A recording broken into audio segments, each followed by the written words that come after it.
Hello students. आज अपनी अगली क्लास अब इंग्लिश की है, ठीक है। और इंग्लिश में अपन ने क्लास ले चुके हैं जिसमें अपन ने आधा चैप्टर पढ़ा था, the king and his three questions. Chapter था अपना द थ्री क्वेश्चंस, तीन सवाल। मैं आपको एक बार रिवाइज करा दूं कि एक राजा था, उसके वो अपने तीन सवालों के जवाब पता करना चाहता था। पहला ये कि किसी भी चीज़ करने का, कोई भी कार्य करने का राइट टाइम क्या है। सेकंड ये कि उसे किन लोगों की बातें सुननी चाहिए। और तीसरा, उसके लिए सबसे इम्पोर्टेंट लोग कौन है, ठीक है। तो उसके लिए वो तीन सवाल के लिए उसने पहले तो काफ़ी अपनी जनता में इनाम रखा और कहा कि अब अगर मुझे कोई जवाब देगा तो मैं उसे इनाम दूंगा, लेकिन उसे संतुष्ट जवाब नहीं मिला। उसके बाद वो जंगल में एक साधु के पास गया और साधु के पास बहुत कोशिश की उससे उत्तर मांगने की, लेकिन उस साधु ने उसे कोई जवाब नहीं दिया। और अचानक स्टोरी में एक ट्विस्ट आया कि साधु बोला कि देखो तुम्हारी तरफ एक आदमी भागता हुआ चला आ रहा है। यहाँ तक अपन ने पढ़ा था, अब अपन इसके आगे पढ़ेंगे, ठीक है। तो आज अपना चैप्टर कंप्लीट हो जाएगा पढ़ने का, तो आइए स्टार्ट करते हैं। तो स्टूडेंट्स, अपनी लास्ट लाइन थी, here come someone running said the hermit, ठीक है। अगर किसी बच्चे को अगर कुछ ज़्यादा ही नहीं समझ में आ रहा तो हमारा पुराने लिंक पे जाके पहला पार्ट वापस समझ सकता है, ताकि इसको ये वाला पार्ट अच्छे से समझ में आएगा, ठीक है। तो आपके पास ये ऑप्शन भी है। अब पढ़ रहा हूँ, the king turned round and saw a bearded man running towards him. तो उस जैसे साधु ने बोला कि तुम्हारे पीछे कोई आ रहा है, तो राजा पीछे घुमा और एक बियर्डेड दाढ़ी वाला व्यक्ति उसकी तरफ दौड़ा चला आ रहा था।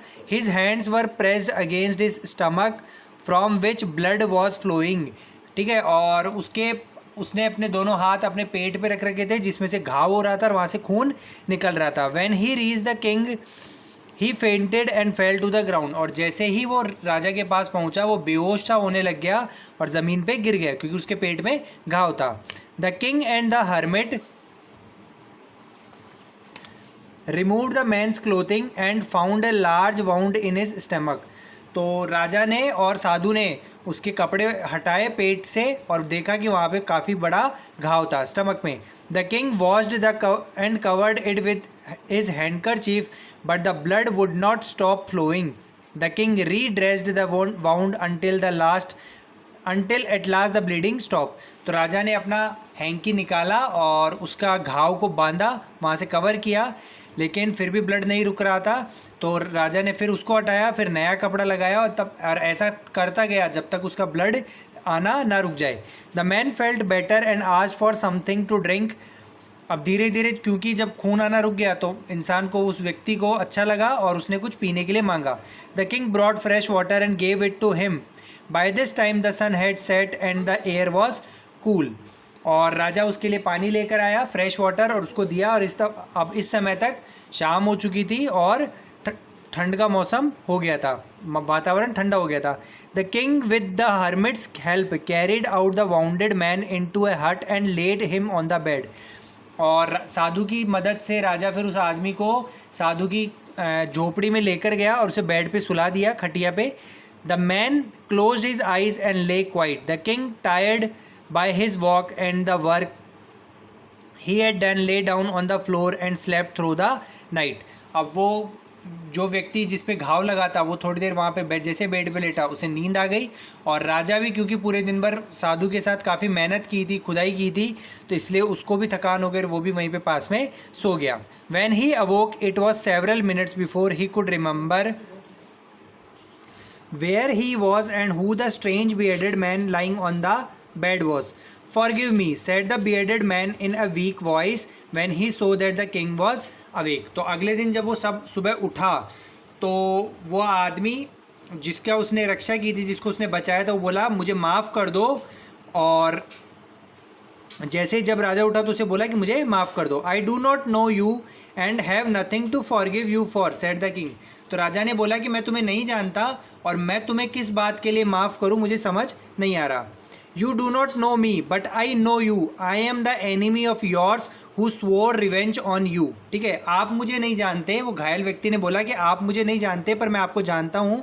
मैं आपके दुश्मनों में से एक हूँ जिसने एक शपथ ली थी कि आपसे मैं बदला लूँगा। Because you put my brother to death and seized my property, क्योंकि आपने एक टाइम पहले मेरे भाई को फांसी की सज़ा दे दी थी, मार दिया था और मेरी सारी ज़मीन जायदाद जब्त कर ली थी। I knew you had gone alone to see that hermit and I made up my mind to kill you on your way home। और मुझे पता था कि आप आज यहाँ पे साधु के पास आने वाले हो और क्योंकि आप अकेले रहोगे तो मैं आपको मार दूंगा। But the day passed and you did not return, so I left my hiding place and I came upon your bodyguard who recognised me and wounded मी।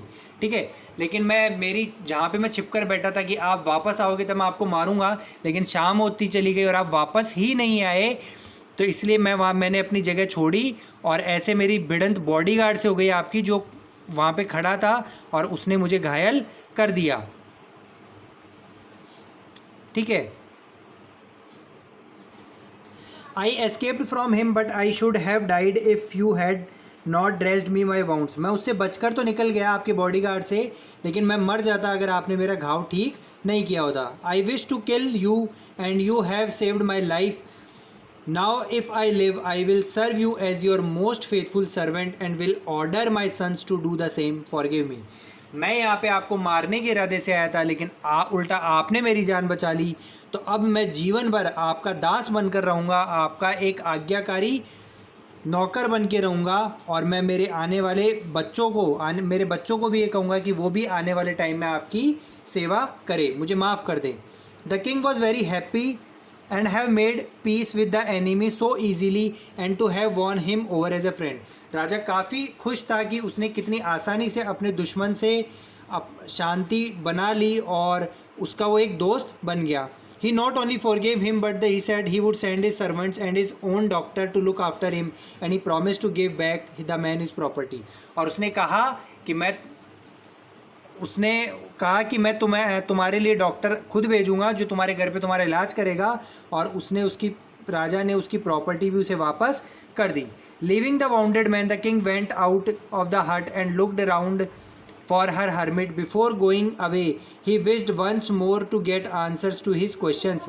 अब घायल व्यक्ति को छोड़कर राजा कुटिया से बाहर निकल आ गया और साधु के लिए देखने लगा, ताकि क्योंकि वो यहाँ पे सवालों के जवाब प्राप्त करने आया था, तो एक आखिरी कोशिश करना चाहता था कि कहीं ना कहीं अब साधु मुझे मेरे तीनों सवालों के जवाब दे दे।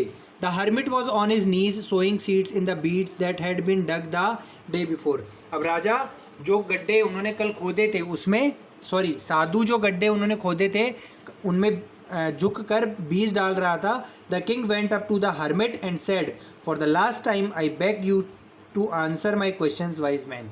और राजा आखिरी बार अब साधु के पास गया और कहा कि मैं आखिरी बार आपसे विनती करता हूँ कि आप मेरे तीनों सवालों के उत्तर दें, हे बुद्धिमान व्यक्ति। You already have been answered said the hermit still bending down to the ground and looking up at the king as he stood before him.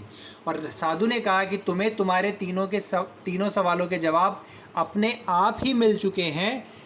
How have I been answered, what do you mean? मुझे कैसे answer मिल चुके? राजा ने पूछा कि मुझे कैसे answer मिल चुके, आप कहना क्या चाहते हैं?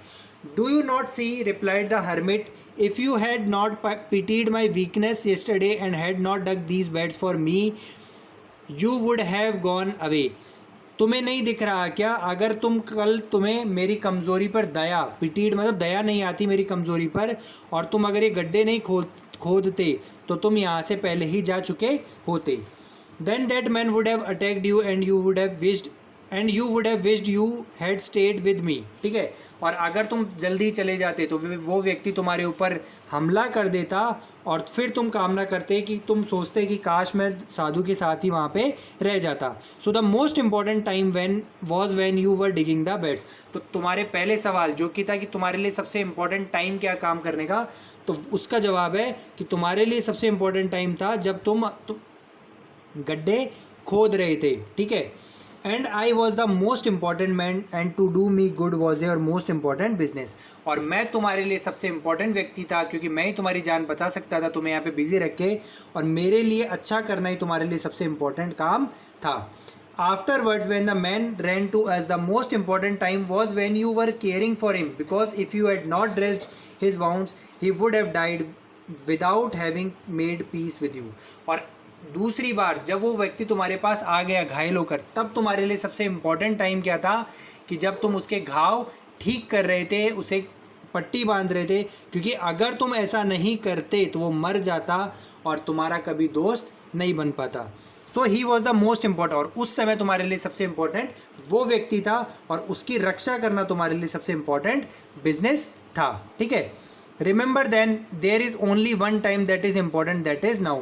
याद रखना कि सबसे इंपॉर्टेंट टाइम क्या होता है, प्रेजेंट, अभी का समय, वर्तमान का समय सबसे इंपॉर्टेंट होता है।